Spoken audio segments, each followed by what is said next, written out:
Hello and welcome to It's Coming Home, the England podcast. I'm your host, Simon. I'm here tonight with Josh, Matthew, and James. How are we all doing, guys?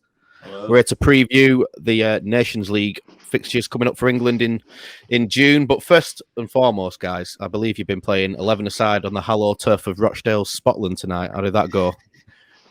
Well, Matthew, how many goals did you concede? 4. 4 goals?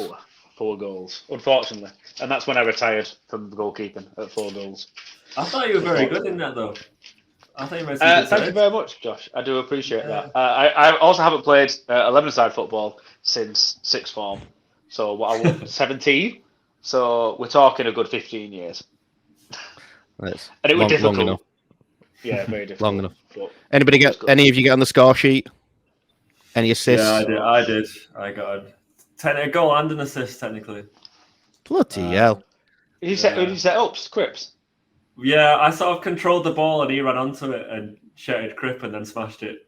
Well, Did he shout it like Leroy Jenkins? Technically, Leroy Jenkins! He basically just tackled me and scored. Well, Nice. I'm jealous of you all. I was playing on the backfield with my young daughter, teaching her how to kick a ball. So, if she becomes like United women's captain and England women's captain, I've had the last laugh. So screw you guys. Yeah. I will put it out there. But they did win, by the way, on penalties. No matter what anyone says, we won on penalties. All 3 of us all scored our penalties, didn't we, boys? Yes. Yes, we did. Yes. Very good. I didn't get on the score sheet myself in normal time, but however, I did do one of the most crunching tackles you'll ever see in your lifetime. Oh yeah, Which you you know did. is- That was great. I can always take that away with me. That's very you, very on brand, Connie. Yeah. Absolute It was muncher. completely fair. Do you know what I mean? I completely won the ball, but I just, out of frustration, kind of a little bit Rooney-esque, born out of frustration. Lost the ball. Right, I'm getting that back, and someone might die in the process, but it's happening. Proud of myself. Yes. I liked Matt's entrance that he put on his Facebook. Yeah. And the team announcement graphics, very good. Very shoddily injected some heads onto Rochdale players. I like it. Anyway, enough about that. That was what you guys have been up to. So I'm sure you're all pretty tired after your exertions. But we got about 45 minutes to talk about England, which we need to get back to because we haven't done it for a while. The last time we had a podcast was after Hungary, we drew 1-1, and we didn't quite finish the job of qualifying for the World Cup. Obviously, since then we have done, and we've played other games, which I can't fully remember. I think Ivory Coast and Switzerland. We got a 1-1 draw, didn't we, against Switzerland? 3-0 win against Ivory Coast. I can't remember if there's been anything else other than that. But yeah, after a long season, we've got some Nations League action. How do you feel about the Nations League, Josh? Are you into it? I mean, personally, I'm all for it. It's much better than friendlies, I would say. There's definitely that. I think it's something more to look forward to. I think when feel like there's things at stake rather than friendlies, they can start, especially over the summer. Like I feel like no one really cares. I think the big thing though this year is that it's nice to have something to look forward to this summer, seeing as the World Cup's going to be in winter. Yeah. Like I was thinking the other day, like I am going to miss like the like a men's tournament this summer. But yeah, I am looking forward to it, and I think we've got the draw we've got as well. We've got some interesting games. Yeah, I think it'd be a useful test as well before the World Cup, because it's not like you're playing teams that you're just expected to beat and turn over easily, is it? It's actual challenges, but teams that we've faced in the last year or so. Anyway, your thoughts, Nick? Matt, how do you feel about the Nations League? Are you a big fan? Big fan of any sort of international football, especially when it actually means something, as opposed to just going playing San Marino every 6 months and swiping the floor with them. It gives more meaning to some of these younger players that Southgate is bringing into the squad, and obviously utilising them and saving some of the bigger players and letting them rest, but also giving these new players experience and getting them into the England fold of the setup. And it makes a bit more sense, and I think it appeals a bit more to some of these younger players as well, as opposed to just coming, like I said, playing a friendly. It means they can actually play against some big teams like we have in this draw and gain some valuable experience. So I'm all for it, to be fair. And to reiterate what Josh said, it's good to have something to kind of look forward to, or to focus our football energies into over the summer months. So yeah, I'm all for it. All for it. Good. About yourself, James? I mean, there is a sense that it's a lot of football being packed in, I think, isn't it? Because obviously the Premier League season starts early because of the World Cup, so there's a bit of a shorter break, and obviously this season's been pretty long as well, following on from the Euros last summer. But it's only for 2 weeks, isn't it? So it's still worthwhile, I think. Yeah, definitely. There's a lot of football being crammed in, as you said, and we're never going to see a season like this in our lives. Well, this is the first time we'll go through it, at least anyway, where, a major tournament's plonked in the middle of the season. So that's a debate for, when people talk about players being scouted from the World Cup and stuff, that usually ends up in a kind of bidding war in the summer transfer window. But this is going to be totally different. I mean, a player's going to be spotted sort of in a tournament and then get kind of poached in January. Who knows, because there's always one breakout star, isn't there? But we're not talking about that as such. We're talking about the Nations League, and it does incentivize something that would usually just be an international friendly, like sort of Matt touched on. If you start putting silverware in there, ultimately there's more eyes on it, and there is genuinely more sort of thrust to go and put a strong team out.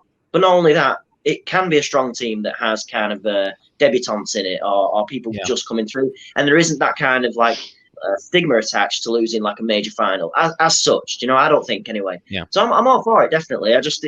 It's totally. Sometimes you get a bit jaded with the kind of friendlies that we do, and if you remember the Spengler and Eriksson days, where we would essentially change the whole team at like half time, or just take the absolute piss with substitutions to the point where it sort of does make it pointless.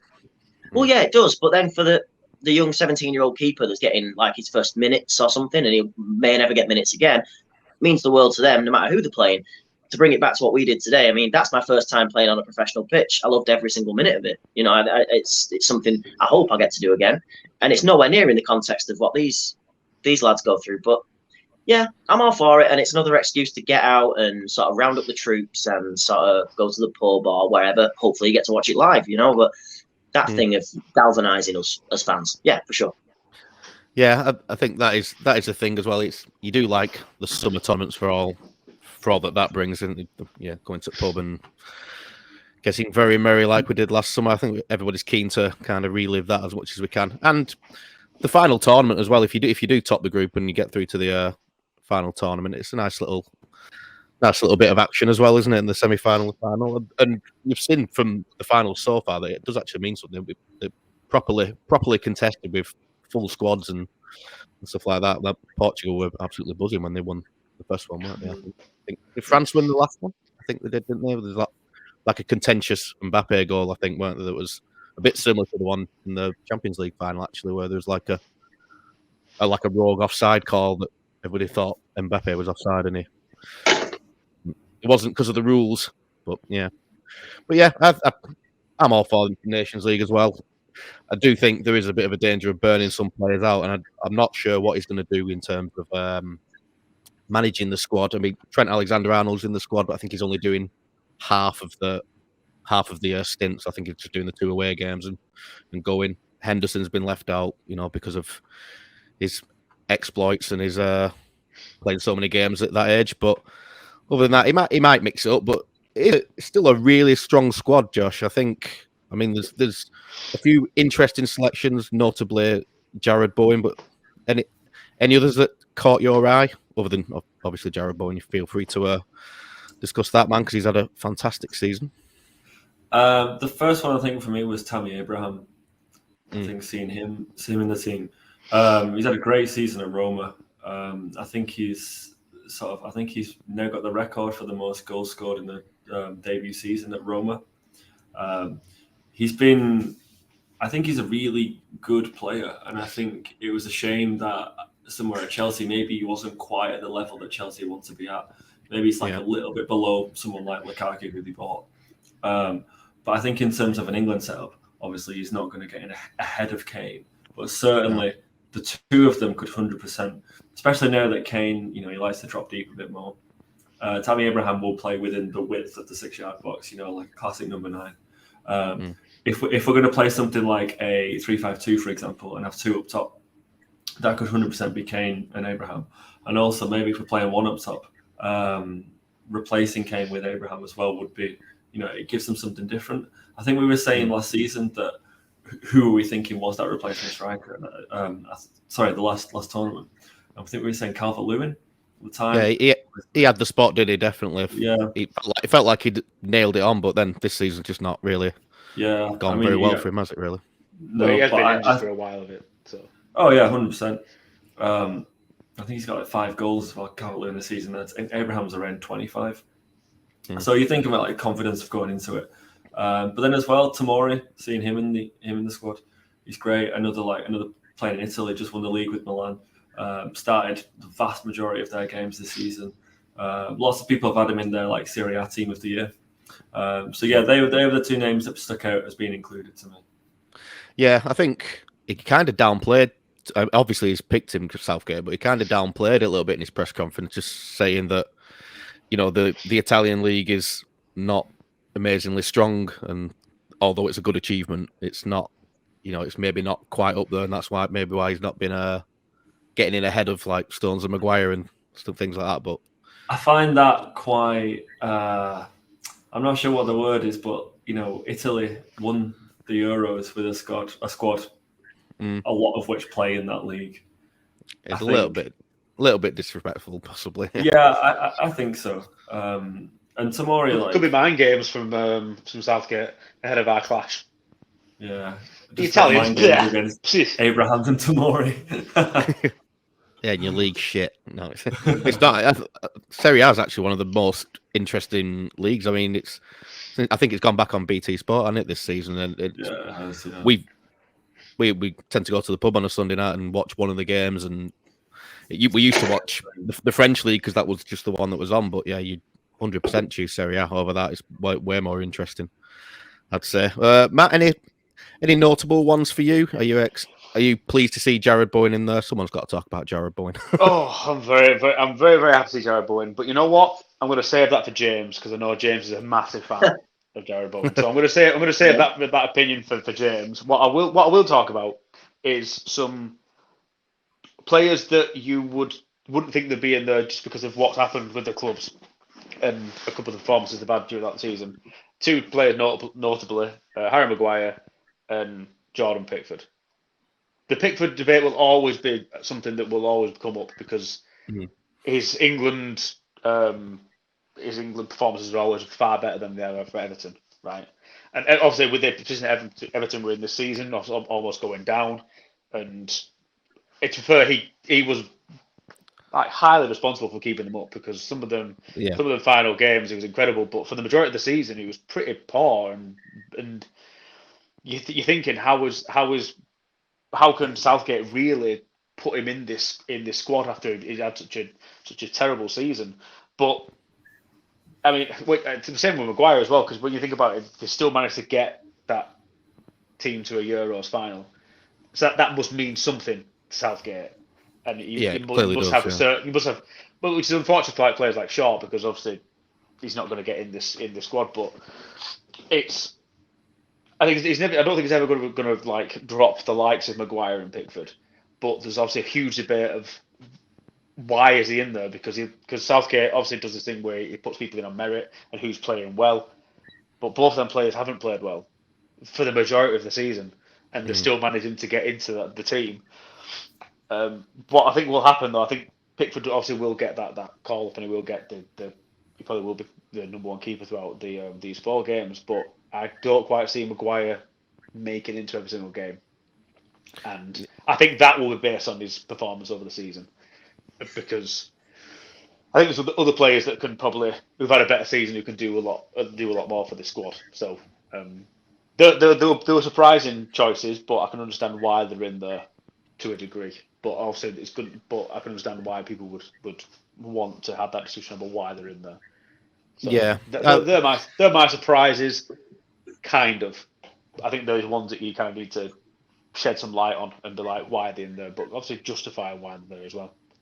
Yeah, well, the keeper one, first off, is a bit of a funny one because, I mean, obviously Nick Pope got relegated.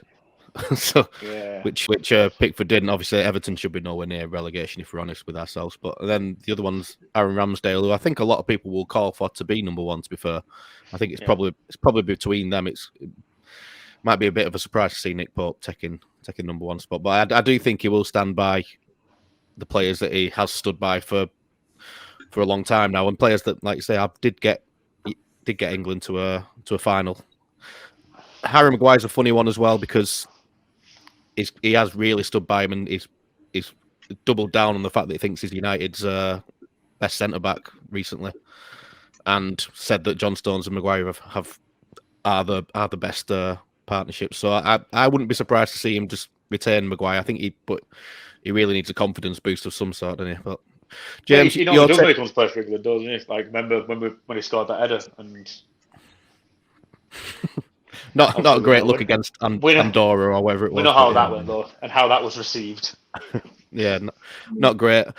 On that point, James, what's your kind of take on Maguire being involved, and then you're allowed to go on to Jared Bowen, because we're just not allowed to go through this podcast without talking about Jared Bowen. Let's get straight to Bowen first, please. Yeah, go on then. Anyway, no, it's not. So no, Maguire though. It is an interesting one. It's a very interesting one because it's the kind of thing that Manchester United's problems that they sort of see week in, week out are not England's problems.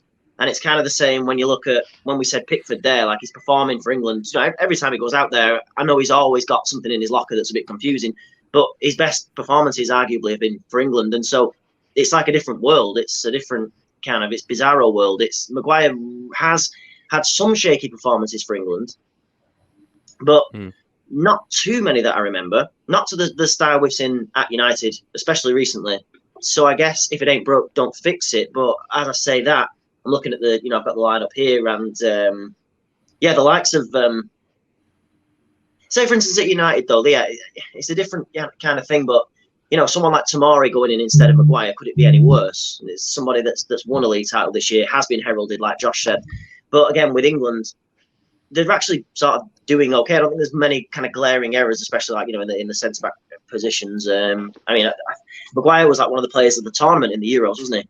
He made it into the team in the tournament, I think. And that is playing in a 3. I know.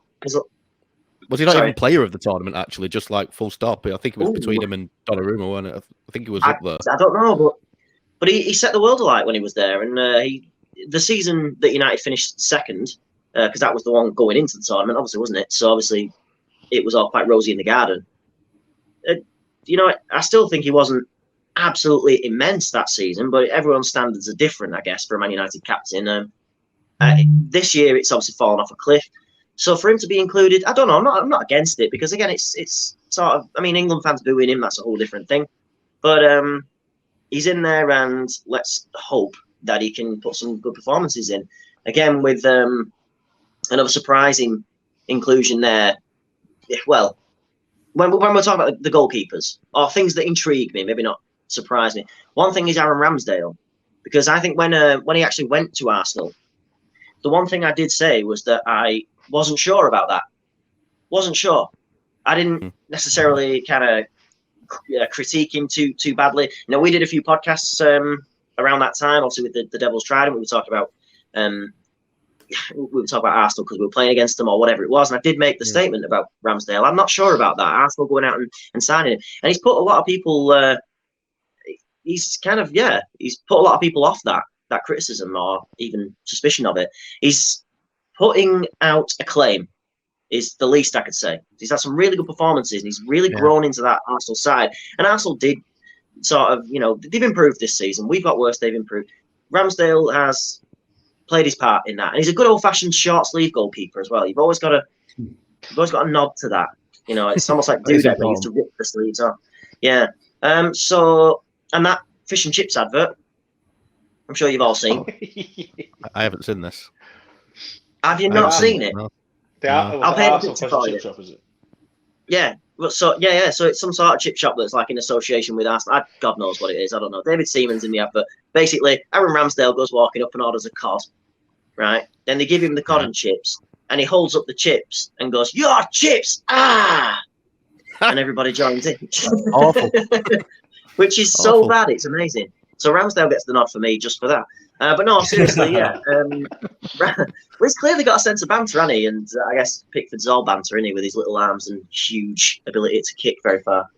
But the pièce de résistance, I guess, is like just, again, I like to thank Matt for passing this over to me, because Jared Bowen, I'm what you'd call an early adopter to the likes of Jared Bowen, because I saw him doing his thing for West Ham. Not that others didn't. Obviously, I'm not trying to put myself on a pedestal, but he was making all the right moves and he was being in all the right places.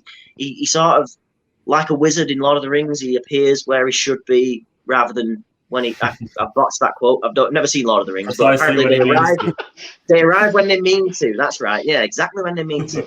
But he's kicked on this season to the point where, yeah, he's scoring quite a lot of goals. And in that City game, I mean, what you see quite a lot of, when you consume a lot of football, maybe not even live, maybe not even the highlights afterwards, but on apps and stuff. So it gives you, or maybe betting at whatever you do, whatever your poison is. But the betting betting apps, or like the flash score apps of this world. And when you sort of see it, you can play a little game with yourself sometimes. Say, for instance, Dortmund. I mean, I hate to say this, but yeah, say Dortmund were 4 goals up last season. You kind of, again, it's like a fantasy football thing, but you guess, like, well, how many has Haaland got then? And you look, and it's like, yep, Haaland got 2. All right. And it's like with Bayern, Lewandowski. And I'm by no means putting Bowen in that category. But weirdly, if West Ham got a goal, I would just sort of throw out that kind of, Bowen might have been involved. Maybe didn't score, but he was definitely involved somewhere, scurrying with his sort of unusual body type. He isn't a kind of like tall, slender Gareth Bale type, is he? Nor is he the kind of Rooney body type. He has this sort of thing, I don't know. And he's quite majestic in what he does. I mean, obviously you guys, your opinions, I'd love to hear. Because it's not necessarily like I'd take him for United in a heartbeat, but I get the feeling Liverpool will. I think if Mane does go, yeah, it'd be a clever thing to do, because if he's not necessarily the first starter, he's definitely going to cause some damage. What do you guys think? Yeah, like a Shaqiri, almost. Oh yeah, a little bit like that. Replacing one block with another block. Yeah, he's got the same sort of physique as Salah, Mane, and Jota. They're all probably about 5'8", 5'9", pretty quick, technical. And he's like that. He is a really good player, Jared Bowen. He scored important goals for West Ham, like he scored in the Europa League semi-final, didn't he? Was it? Yeah.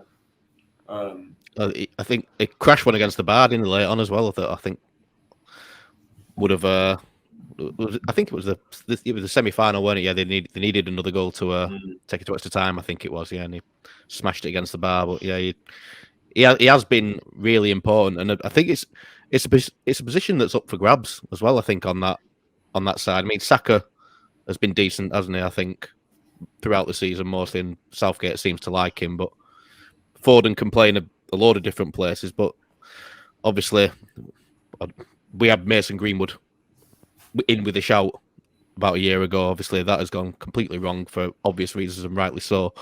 But that's the sort of thing that's going to benefit Jared Bowen. I think that kind of, with that space opening up there, really. I honestly wouldn't be surprised to see him start off the right, to be honest. In terms of omissions, then, because we've talked about surprising selections, I don't think it's surprising that Rashford and Sancho aren't in there. I think they've missed out on squads before this one, actually, haven't they? And the form, like most United players, the form has not been great. Sancho's maybe could count himself a little bit unlucky compared to Rashford, who's just been totally off it. But a lot of talks about James Maddison. I think he got asked about it in the press conference about why he hasn't selected James Maddison, and he just said basically there's a lot of competition in that spot. But do you think he's unlucky, Josh? I mean, he was putting up some serious numbers towards the end of the season. I don't, because I think there's better players in this squad that have a similar role to him. Particularly, I feel like a lot of his best performances for Leicester, I feel like he's playing like a number 10. Maybe or even if they play a 3 at the back, he's behind like 2 strikers.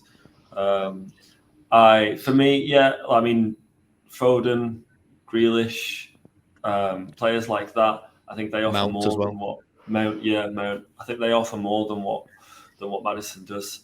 Another maybe slightly surprising, not so much surprising omission, but someone that I haven't heard talked about more is Emile Smith-Rowe, who I think is really good for Arsenal this season, who can play numerous positions across the front. I think as well the difference between him and Maddison is that Emile Smith-Rowe is around 20 years old. I think if you're gonna start, feels like an opportunity for for someone like James Justin's in this squad. People like that, I feel like this would be a great opportunity to get someone like Smith-Rowe in the squad in the England setup, and then going forward have him like a part of it, because I think he's definitely going to be a part of Arsenal for the next easily 5 years. They're giving him the number 10 shirt now. I think there's a lot of faith in it. So yeah, maybe not so much like I'm surprised that he wasn't omitted. He was surprised he was omitted, but maybe more surprised that he wasn't in with more of a shout, or more people haven't been mentioning him. I think Smith-Rowe weren't allowed to play because we've already got one player who doesn't wear his socks all the way up. Our quota's already full. Grealish has already taken that mantle, so we're not allowed to have two players in the squad. Oh, we're only allowed one cool guy, man. Sorry. Yeah. There's only room for so many calves, and Grealish is so big you can't have it. I mean, Grealish hasn't had an amazing season. Obviously, he's won the league, but he's been on the bench quite a lot, and I don't know if Southgate in the past has kind of shied away from him a little bit, hasn't he? But he's stuck with him, which is obviously a big boost for him. But I mean, them forwards, they're pretty set, aren't they? In the Foden, Kane, Saka, he really likes Sterling. I mean, there's a lot of competition in them spots. It's pretty difficult to get in, I think. And yeah, maybe Smith-Rowe could have come in, but maybe he'll start doing towards the World Cup possibly. But then again, who drops out of that? I mean, we've only got one more squad as well after this, haven't we? Before the actual tournament, the September games is the last opportunity, really. So maybe this time round is obviously the opportunity for some of these younger players who've been given the opportunity to come in and make a stamp. But then it's obviously giving other senior players a bit of a rest, like the likes of Henderson, who unless his leg falls off, we probably have him one of the first couple of names on that sheet to go to the World Cup. He'll be in the World Cup squad, won't there? No doubt.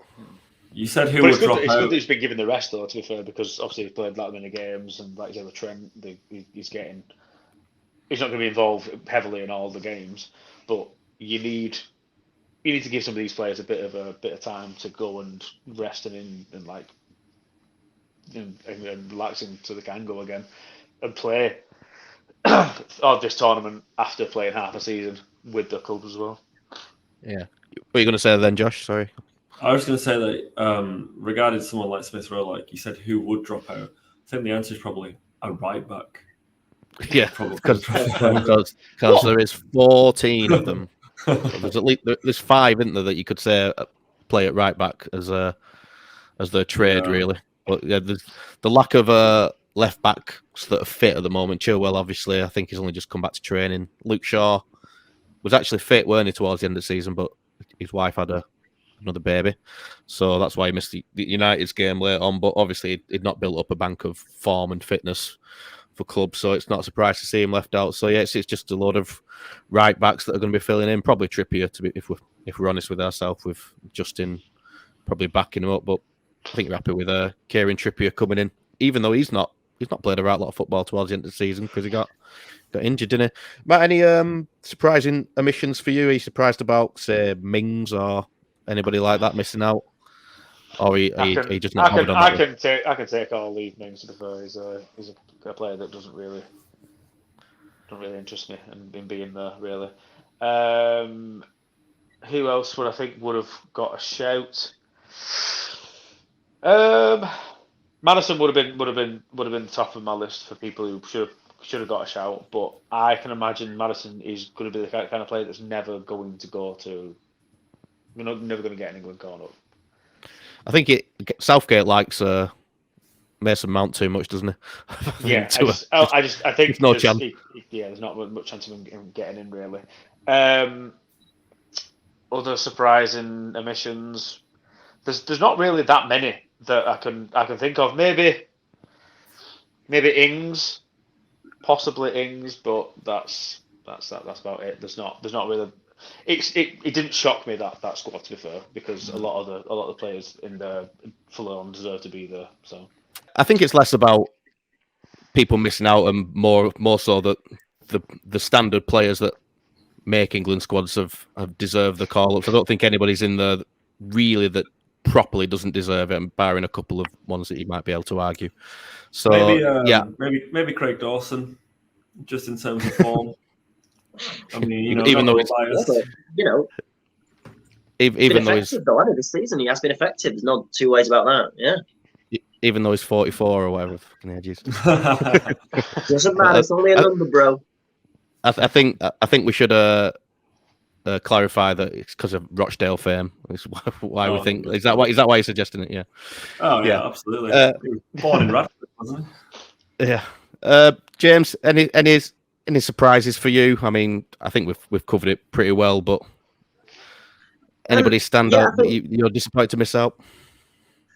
To miss out, I think you guys kind of covered all the bases there. That's kind of what I'd have said. So, again, I think with the Tyrone Mings thing, not that I'm shocked that he's not there, but Southgate really does have to. He really seems to have, loyalty in the extreme with some players that, as we've seen, and that's good in a manager. That is good, even when it's sort of it's a bit Solskjaer-esque to me. But I think Mings kind of was one of his favourites, especially last year in the tournament there, and now just seemingly, his place has sort of kind of naturally become up for grabs.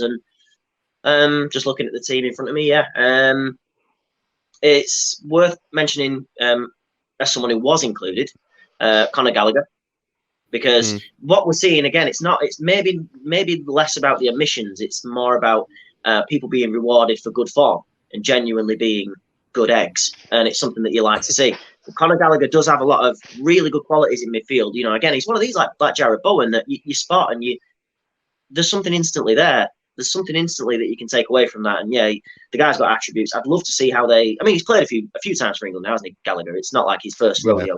He's played a couple of times at least, hasn't he? So so when the stakes are higher, maybe he played in the qualifying. But you know what I mean? I just want to see how. Because this generation of like a new sort of looking midfield for England is actually quite tasty when you start looking at all the little individual bits. And I guess so you've got your Mason Mount, who we know a lot about. He's absolutely great in my estimation. Seems to be getting better. Jude Bellingham is an absolute world beater at 18 going on 19. So again, he's not got a lot in the bank international football wise yet, but I mean that's coming. We all know that. And again, there's a young lad called Declan Rice that everyone seems to be thinking the world of. So again, all these bits here, I think we're so far away now, and I hate to even reference it because it is so old hat now. But from this kind of Lampard-Gerrard conundrum, now there seems to be several different players that aren't on that level, but that can all complement each other. And so there is positivity going forward for sure. Just looking at the forwards, I'm a massive Abraham fan. I think if in an alternate universe, it'd be good if United had him as at least, a second choice, or I don't know. Again, that's a kind of a debate that's probably being had separately, but I do like him for what he offers. It's quite a well-rounded striker.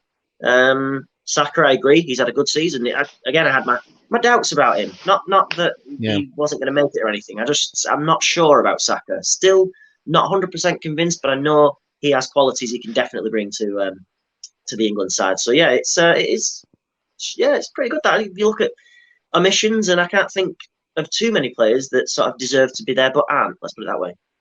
Yeah, I'd agree. I think we've nailed that in that sense that it's just more people deserving to be there.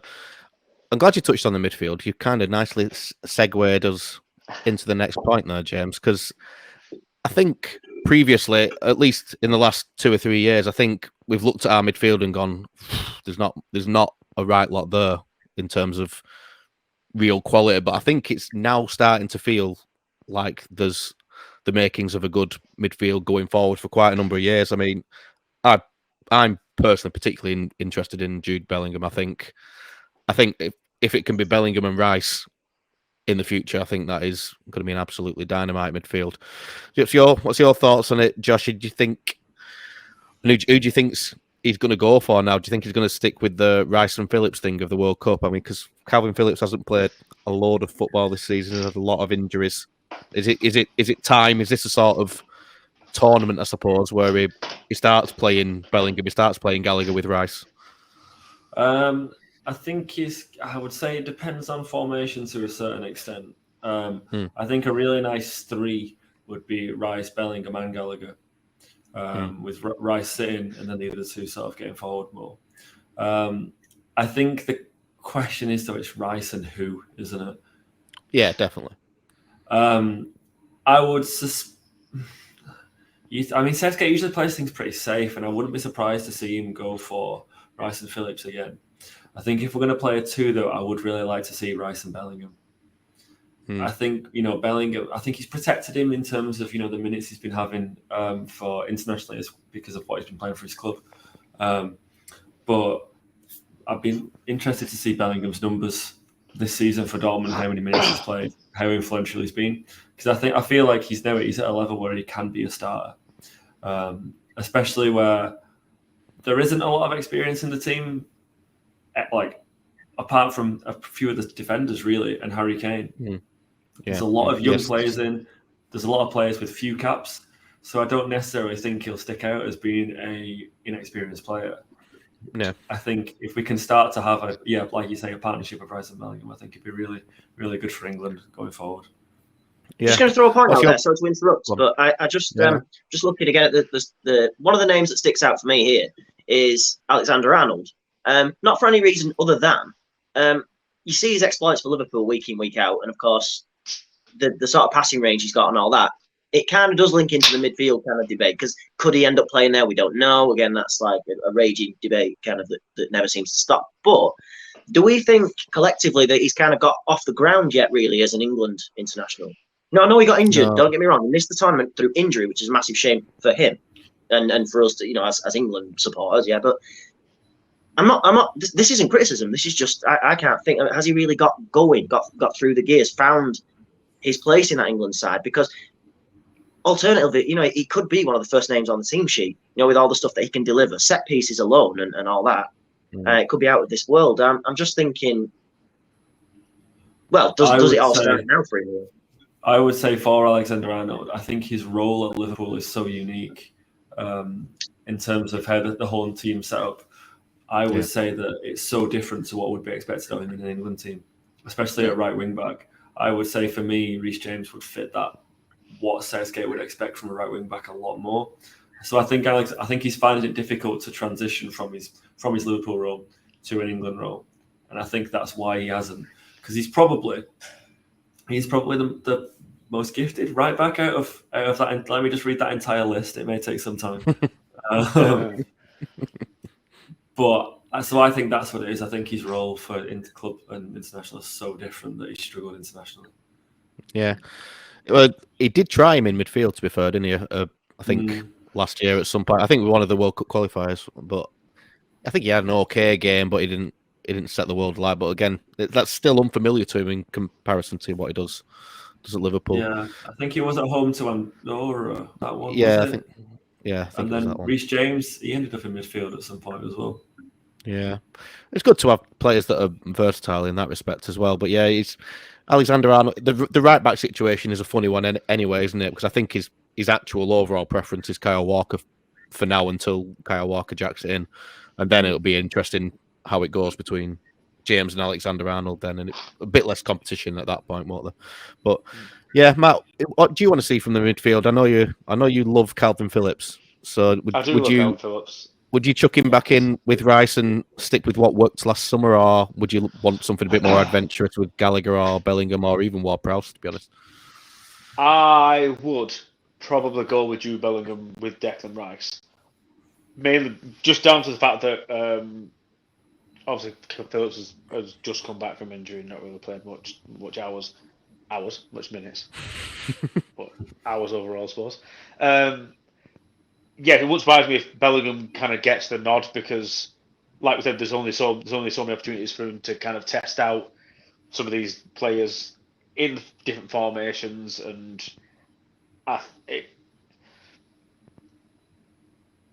because if Bellingham can like make a case during this set of games, obviously it'd make a lot of sense to start him during the World Cup. But like Josh said, I can't imagine Southgate doing anything but being just a bit more reserved, safe AF. So yeah, I mean, I would actually like to see Bellingham, but the good thing about Declan Rice and Phillips now is obviously like what was it like halfway through the season, David Moyes told Rice to push forward a bit more and just start shooting more and being a bit more forward and being a bit more forward thinking, and he started scoring goals. And if you can offer that for England and start doing more of that, let Phillips sit a bit more, let him do more of the defensive work, let Rice go forward a bit more. And I think the biggest criticism a lot of people had, especially me mainly the last tournament, was that Rice just seemed so slow on the ball and we couldn't really get him moving anymore. But for what he does for West Ham is completely opposite for what he did for England. So I don't know if someone's flipped the you can do that, you know, switch. Yeah, just been like this is only set to number 8. Let's put it to number 10. Oh, there he goes. There, he can do some running. I think that's it. I think they've kind of unleashed his potential a bit more. So we've kind of got David Moyes to thank for that, because what he's given to West Ham this season has been incredible. So cheers, Moyes. More of that. And then, yeah, Declan Rice might actually be probably our best player this mini tournament that we've got here, potentially anyway. So Bellingham and Rice, I'd like to see. Can't see it though, unfortunately. Yeah. It is going to be a funny one. I think Bellingham's got years ahead of him, though, hasn't he? Really, think about his trajectory that he's playing with Dortmund. He's got years and years to kind of embed himself in that team, and I think he will. He's got hours and hours ahead of him. He's got an hours ahead of him. It might end up being a sort of thing where I don't think Bellingham's going to stay at Dortmund forever. It might be the sort of thing where once he inevitably comes back or comes to the Premier League, that might be when we start seeing him more in an England shirt.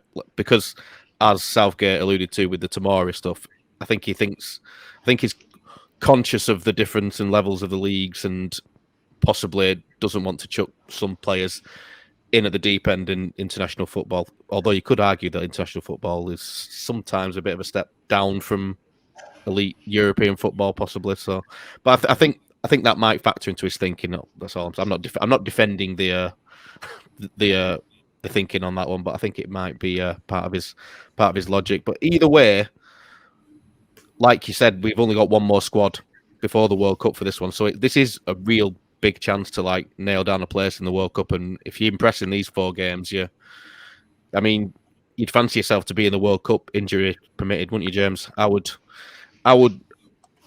think we're going to see something similar to what we're seeing in the World Cup, barring, something amazing happening or something really bad happening to some of the players. Yeah, because as we said, there's how many more squad announcements before the actual sort of final reckoning? 1.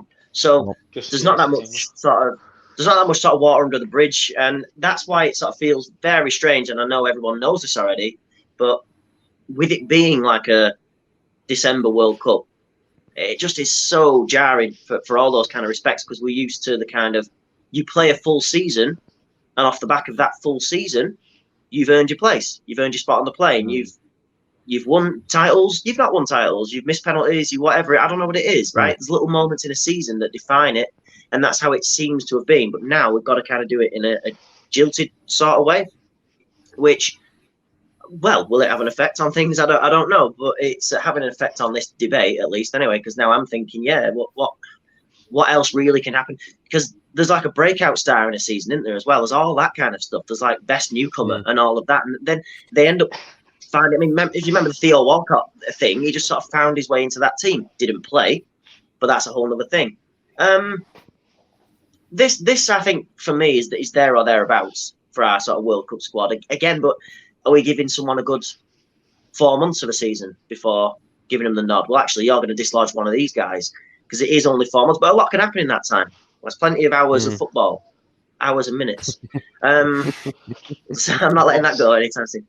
But yeah, because you can't really, because obviously that's a squad, isn't it? Right. So it's not the starting 11. Yes. Obviously, you drill down into a starting 11. Well, yeah.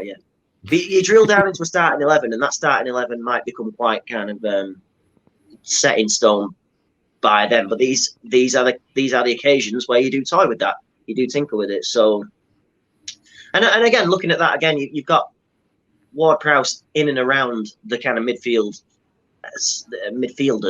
and that can only be a positive thing, because even if he isn't going to start, it's like we've said on podcasts. I've almost sort of bored myself saying it, but it's just that set piece know-how. Just, he knows his way around them. Much like I said about Alexander-Arnold. So, yeah, it's extremely useful. I don't know. See, because I've not watched many Southampton games for the full 90 minutes and stuff like that. I've seen Ward-Prowse when he plays for England, and he never he never gives me much to write home about, personally.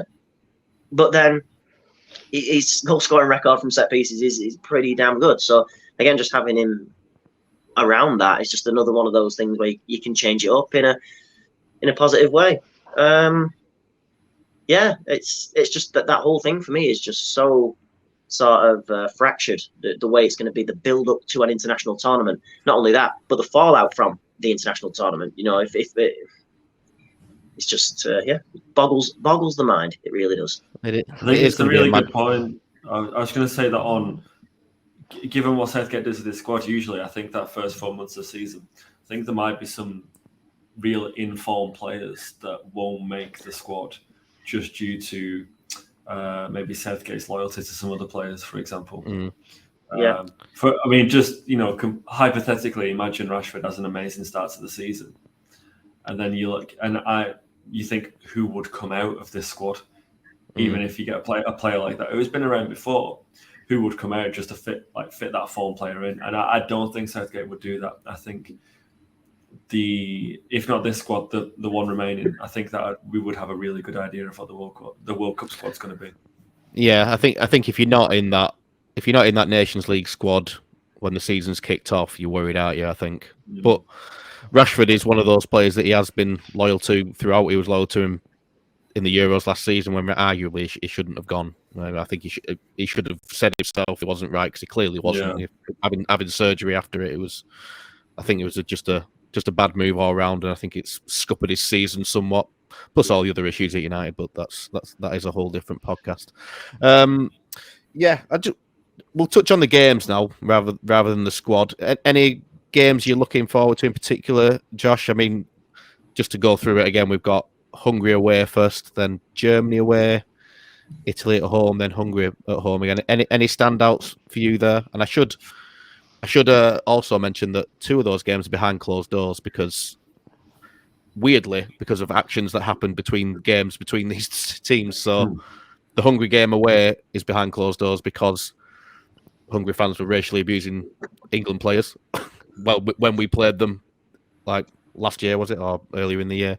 And the Italy game is behind closed doors at Molineux because of the trouble at the Euros final against Italy, which is all a bit of a weird coincidence. But yeah, I think it's going to have a bit of an effect that 2 games behind closed doors. I think that makes you possibly look forward to them a little bit less. I think the one that I'm looking forward to the most, weirdly, is Germany away. I think there was a huge lift in the squad last summer with the tournament, with the vast majority, I think, other than the Ukraine game, were at home. So I think I'd like to see this group of players play a tournament game against a great opposition like Germany away at what I'm sure will be a full, probably the Allianz. It'll be at home. House. House.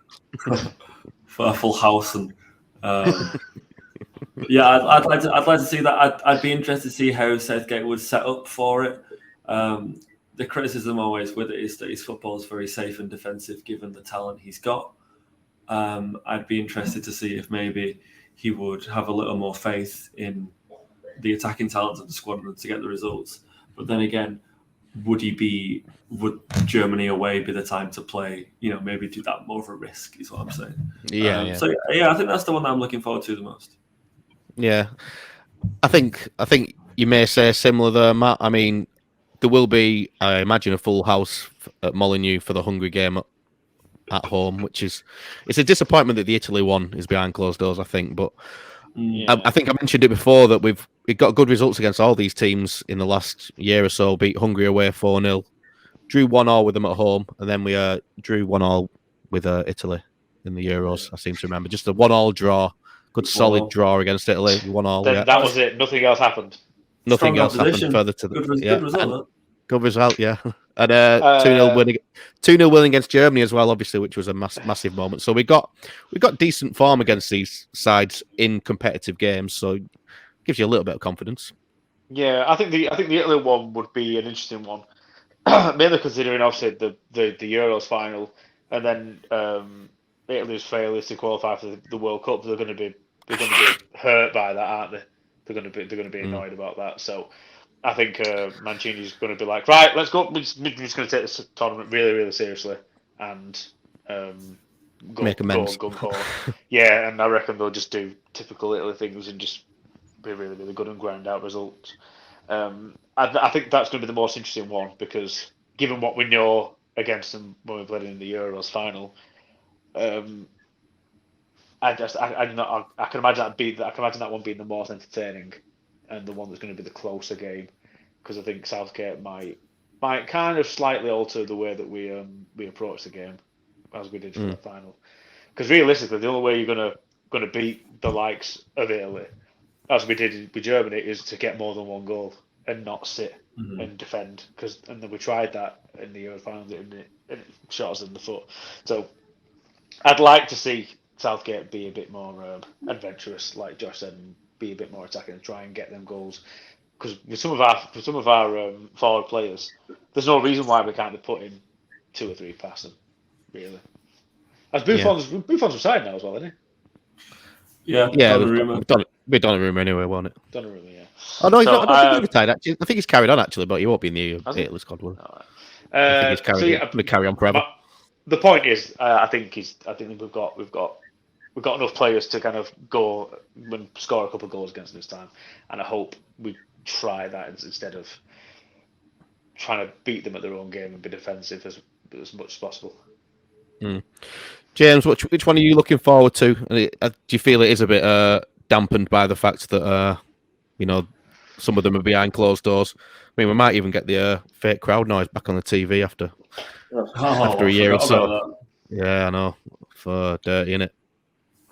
Yeah, it's kind of a little bit like some sort of subversive Peter Kay stand-up. Like, who remembers COVID times? Remember that? Yeah. All doers, you remember? You couldn't go, but they put it on telly for you. Remember that? No, so I just, Peter, why are you reminding us of these things? That's a great reference. Thank you. The Germany one, though, I think could, again, I'm a bit sort of fanciful and I do kind of believe in fairies with this kind of thing, but maybe that's she kind of, I know the context is completely different, but if this team goes over there and gives them a good hiding, it could kind of, it's possible, it can happen. It could be reminiscent of that 5-1 we had, and then it's the good feeling you get going into that World Cup. And then, I mean, I don't know, I'm being fanciful, very much so. I don't expect that to happen. But again, if it's a young team of England guys that are getting maybe some first chances and just kind of, a chance to properly grasp the nettle, and a hat-trick for Bowen, who knows? So that one intrigues me, but I think the fact that we're playing at Molineux, I find intriguing as well. Because, I mean, I know that's not the first time England have done that. I mean, but it kind of harkens me back to, again, with my nostalgia hat on, when the new Wembley was being constructed. And I think England played, like Villa Park and sort of Old Trafford was kind of like the Stadium of Light, like the stadium of choice, the home stadium of choice. And so Molineux, I mean, do we know sort of, I mean, I don't want to sound naive here, but I mean, what you say? What's that? Yeah, I think that's a new one. I don't think they've done Molineux before. I can't remember anyway. I get a feeling they have played at Molineux before, but I can't put my finger on when or how. Or it's clearly like some sort of friendly or something. But I don't know. It's a nice stadium. I've got nothing against it, but I just find it quite out of the ordinary. Decent atmosphere. I was in Wolverhampton the other day, Oh, yeah. and the train station is like Goldie orange and black as well. Very very Wolvesy. Yeah, On brand. interesting. Very on brand. That's the what I'm looking for. Yeah. Do you reckon they made that Yeah. choice because of the football team? I can only imagine so. Yeah. I thought you were going to It's not say like you because of the train station. it's not like you go to Piccadilly and it's red, and you go to what's the other one, Victoria, and it's blue. Mm. No. Yeah, that'd be It's that'd be very, very. It's very, very on brand. Yeah, Conor Cody comes out and tells you you'll miss the train if you don't run. He's such a good talker. I didn't see him, but I did see actually I did see a politician. You know that Gavin Williamson guy that like the education secretary guy during COVID. Saw him across the platform. I'm like, Rich, there's a politician there. I thought you were going to say you set up the Mike M gig. No, that'd be fun. Just lose his mind to sing. Well, no, they didn't play that, thankfully, because that's what? They didn't play Sing. Sing's a well good song. No, it's a dog shit tune, and it's one also of the best Mike M songs. This isn't very relevant anyway. But yeah, totally. But yeah, saw a random Tory guy anyway in Wolverhampton, so that made me dislike being in Wolverhampton a little bit. Anyway, quickly, because James has touched on it anyway over the course of the podcast, but we haven't actually done a podcast since the World Cup draw because we just didn't have time. Everybody was really busy around that time. We wanted to do a reaction, but couldn't. What did everybody make of that group? I think we've got quite a decent draw there, really. But just to refresh it, Iran, USA, and then this week or in the coming days, anyway, depending when this goes out. But the other team will be decided as well. Scotland, Ukraine first, and then the winner plays Wales. Who do we want to fill that last spot? And how do you feel about the group, Josh? I think I want Scotland. We've had them recently, though, you know. I know, but I feel they're a better team than Wales. I think. I feel a little harsh on Ukraine saying I don't want them to make the World Cup, given the season they've had. But I do. England. There's something about England, Scotland that I think there's no other. Maybe England, Germany, England, France. It's probably on that level of game. I feel good about the group, as good as you would. I don't think we should underestimate the teams, but I don't think if we came away with 6 points after the first two, I don't think it'd be too surprising. I think USA are probably the most tough. They've got some good players. There's a real togetherness. USA are really similar to England as well. There's a real focus on making sure that all the players come through up at the same age group. Yeah. So they're always a real tight squad in America, and I think they're a lot better team than when we last played them at the World Cup as well. So I think you feel good about the group. I'd suspect we'd top it fairly comfortably. You'd hope so. Matt, how do you feel about it? Were you excited about it? Would you have wanted some quote unquote harder games, or are you kind of happy to just have a group that looks like we should come through at least? No, I'm quite. To be fair, the group is as challenging. It's as challenging as I'd like it to be, really, because even if no matter who you get out of Ukraine, Scotland, and Wales, they're all going to give you a decent game. And in theory, I'd probably say that a Scotland game would be a harder game for us than it would be the US game, because of the tradition and what rides on it. Same maybe with Wales as well, because obviously it's like one of the home nations. The Ukraine game, in the Euros, what score was that? We did quite well. 4-0. 4-0, yeah. I think we did okay against them, and I don't really think they deserve that again. Unfortunately, they've got bigger things to worry about.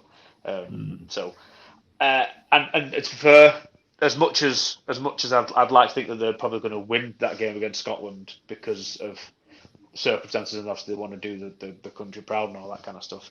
I still think that Scotland probably will beat them, because I think Scotland are a better team. So, Iran, again, they might give us a bit of a scare early doors. They might get like a cheeky goal, but then we'll probably whitewash them and destroy them quite easily. The US game, US game, I could imagine that being. I can imagine being a comfortable win, and then probably Scotland or Wales would be the one that would be the most difficult one. Maybe a draw again, like we had in the Euros, depending on which team it is. Wales, I think we can beat them. Scotland, again, we can beat them, but it depends if we're being defensive or not. But I would, like Jeff said, I'd be very surprised if we didn't kind of win the group easily. And because the World Cup lasts longer this time, because there's 5,000 teams, the knockout stages should be more interesting because it's going to take us long to get there, which means more games, which means more anticipation.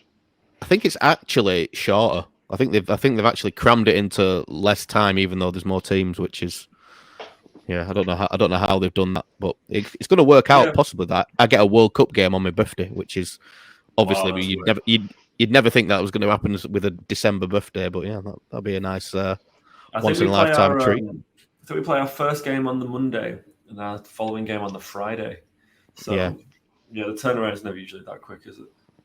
Yeah, it's going to be an odd one. James, how do you feel about the group? And who do you want out of the undetermined one so far? Yeah, it's always tricky picking who you'd want prospectively when it comes to this kind of thing because sorry, move that. I don't want to say they're all as good as each other because that's kind of like too much of a simple thing to say. But any team could potentially beat us, and we could beat any team of those.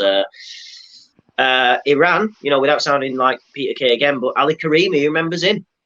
2007 Ballon d'Or nominee, I believe. Do you remember Ali Karimi back in the day? But he's one of these Iranian world-beating players that play for Bayern and stuff. But as long as he's not playing, we'll be right. Again, Scotland, though, we do sort of owe them an ass kicking, don't we? Because they sort of celebrated that 0-0 as if it was the best thing to happen in life back then in the tournament. So there's always that edge with a Scotland and England game. So to have that again, kind of feeding into it's like an extra excuse to get more excited for a fixture because, again, with it, if we end up drawing like Ukraine or something, there's a lot around that, but it's different to a kind of occasion where, you can go and play against Scotland and really it's like the kind of the old school kind of rivalry all over again, rebirth, isn't it? So, for me, go on, I'll take Scotland then. I'll take Scotland. And they are a decent side. There's some good players in there. But I think as well, there's a lot to be said for Wales. This is the kind of thing in my head because my answer started out quite simplistic, but I've complicated it now because Wales themselves, they've got a lot of determination and they've got some good players that sort of play above maybe their level when they put that Welsh shirt on. I don't know. They've done well in recent years. They've not done fantastic, but they've done well. And the likes of Dan James has got a cheeky header on him sometimes in like a Wales shirt, which always baffles the life out of me. But there you go. And they've got a player called Gareth Bale. I don't know if any of you are familiar with him. He plays golf sometimes, but he shows up every now and then. But he puts a real shift in for Wales, doesn't he? And that's become a bit of a point of contention now where, again, won the Champions League again the other day for Madrid, despite not sort of playing a minute of the final or whatever. Not that matters. But again, it's like Bale just keeps adding to his catalogue. But for Wales, and I don't want to put words, I don't want to kind of speak ill of him, but people do say, don't they, that's where it matters for him. Wales, that's where he really turns it on. So I think he's got like one tournament left in him maybe, and we shall see. Yeah, it's a weird one. They'll kind of be relying on the likes of Ramsey. I don't think Ramsey's played a lot for Rangers. Obviously, it's had a loan move from Juve to Rangers, and then obviously Gareth Bale, who's barely done anything for Real Madrid this season for various different reasons. But they do come alive when it comes to tournament football, and it's just they do have something about them. It is always something to be wary about as well. But it just depends if you can get off the golf course, you can spare a bit of time to go down to Qatar. Either way, a team of Englishmen and a team of Scots or Welsh people playing in the Qatar sun in December. It's going to be an interesting one. A lot of sunburn. A lot of people struggling in them temperatures on that pitch. A lot of pink skin. A lot of pink skin. To be fair, that could be a big factor for us playing against teams like Iran and USA because They're a bit more used to warmer climates, aren't they? Yeah, I think there's going to be a stadium cooling in there in all the grounds, but I don't know what kind of level. Big giant fan. Yeah, just a lot of people going like there that. Are they're like massive. They're like built into the side. They are like huge air cannons. So inside there will be like a massive fan. Like it is just like a huge AC unit. It's really weird how they've done it. Yeah, it looks particularly mad. Could you have not just got like loads of really, really big, tall guys all holding like one of the big leaves, like they do in like the Egyptian times, just like wafting off. It's like things are a bit more advanced in Qatar than you think. I think we're being disrespectful. Although not when it comes to human rights, are they? That's what I'm saying. No. Like it wouldn't pass me from the human rights for like, right, we're going to employ the tallest people in the world, and you get them to waft big leaves. And it can be like Batman and Robin, where Poison Ivy shows up. Is that what you mean? With all the fellas with the big leaves? I know Camila Cabello's performance was controversial, but Jesus Christ! And then what we'll do is we'll get Schwarzenegger to come back as Mr. Freeze. Yeah. Oh, he'll make it cool. Do some puns, and then he'll keep him cool, won't he? With some nice John McGinn starts melting. That's my exit cue. Off he goes. Oh dear. Well, it's gonna be a mental one, in it. I think that just for so many reasons outside of football as well. That how it's going to work with people being drunk and people having the temerity to be a homosexual or something like that in public. I mean, whoosh. But yeah, it's going to be really weird to see how it plays out. But purely on the football, I think we've drawn a favourable group, and you'd expect us to get through that. Right then, so I think we'll finish on a quick prediction for the Hungary game, which, like I said before, is away. 4-0 last time when we played them away. How are you feeling, Josh? Have you got anything for me? You got anything prediction-wise? It's a bit hard to call when you've not seen England play for a little bit. But yeah, I think taking out the fact that it's behind closed doors as well, I think we are comfortably a better team. I'm going to go 2-0. Yeah, I think that feels very behind closed doors. Nothing too lavish. Yeah. I don't think with no crowd support. I don't think it's going to be. I think it's going to be like a weird affair. Obviously, the players are used to it from last season, but they've also got used to having crowds there again. So I'm worried it might feel a bit flat, but hopefully they'll put on a performance. Matt, are you thinking? I was literally thinking 2-2 as well. Not 2-2. 2-0 England, I think. Purely down to the fact that I think some of our English players will understand what it feels like to be playing under closed doors week in, week out with the Premier League, and like at such a high level. I think that's going to be the tipping point for us. I think a lot of our players will be far more used to it than a lot of the Hungarians. Yeah, at that sort of level, I think obviously everybody played behind closed doors during COVID. I assume the Hungarian league carried on, but I have no idea, to be honest. James, you got your prediction? Yeah, I'm going to go with 4-0 to England. I just think, because like the thing about these behind closed doors games, they sort of do. It can be one extreme to the other. That's why football's so amazing, because it is unpredictable in that kind of regard. But it could, say England get a couple of early goals, it could then become a kind of mechanical sort of going through the motions type thing. There is no crowd there, so it becomes kind of training session-y. And I've seen some Premier League games like that, some internationals like that. But I just think, like I'd echo what you guys said. Our team is, well, at least on paper, stronger than theirs, and there's a lot of people hungry to. Well, that is not the right. Sorry, that was an accidental pun. There are some people that are there to grab the opportunities, though, aren't they? And so this could be the turning point from this next game, where they get to stamp their authority on proceedings. And again, not to keep throwing Bowen in there, but if he sort of shows up on the scene and really grabs it, I'm a big Bowen fan. Do you know what I mean? So I don't know, but yeah, I'm going with a comfortable England win there for my sins. 4-0, yeah. I'm going to go in between you all. I'm going to go 3-0. Just because I have no real rhyme or reason for that. I'm just because I'm just going to want to sit in the middle of your predictions, and that's about it.